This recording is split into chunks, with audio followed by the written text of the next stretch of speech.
Du 26 au 28 octobre, la ville de Neuchâtel accueille la 27e édition du prix Farel. 30 films sélectionnés, courts, moyens et longs métrages.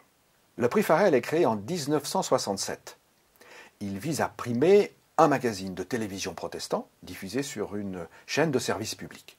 On est au début de la télévision, les professionnels que ce prix rassemble réfléchissent à ce média et à ses capacités nouvelles de transmettre la foi ou des messages de nature spirituelle. En 1973, le prix devient écuménique. Quelques années plus tard, en 1998, le prix s'ouvre à toute émission qui traite d'une question religieuse, même si c'est occasionnel. Ces émissions dites profanes vont prendre de plus en plus de place au prix Farel et remporter de nombreuses distinctions. Aujourd'hui, les films sélectionnés doivent avoir un impact universel et ne pas s'adresser seulement à un public a priori intéressé par la dimension religieuse. Alors évidemment, beaucoup de films partent d'une dimension religieuse, mais d'autres films ne font pas ou peu recours à un imaginaire religieux.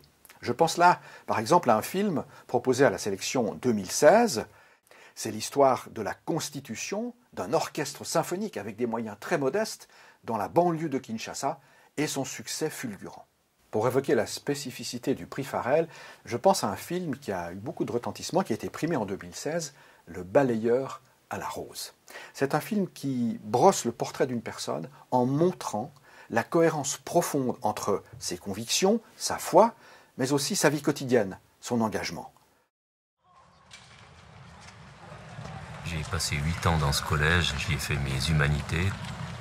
Si on m'avait dit, quand j'étais adolescent, que 40 ans plus tard, je me mettrais à balayer les abords de ce même collège, je crois que j'aurais quand même eu peur. Je me serais dit, mais qu'est-ce qui a pu arriver dans ma vie, quel coup du sort a fait que je devienne balayeur.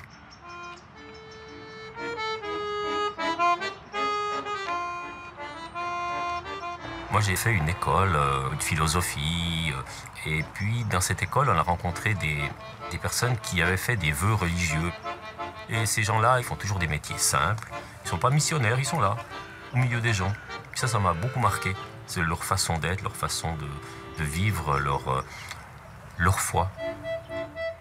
Le prix Farel, c'est ça, une manière de souligner la cohérence entre l'agir et l'être.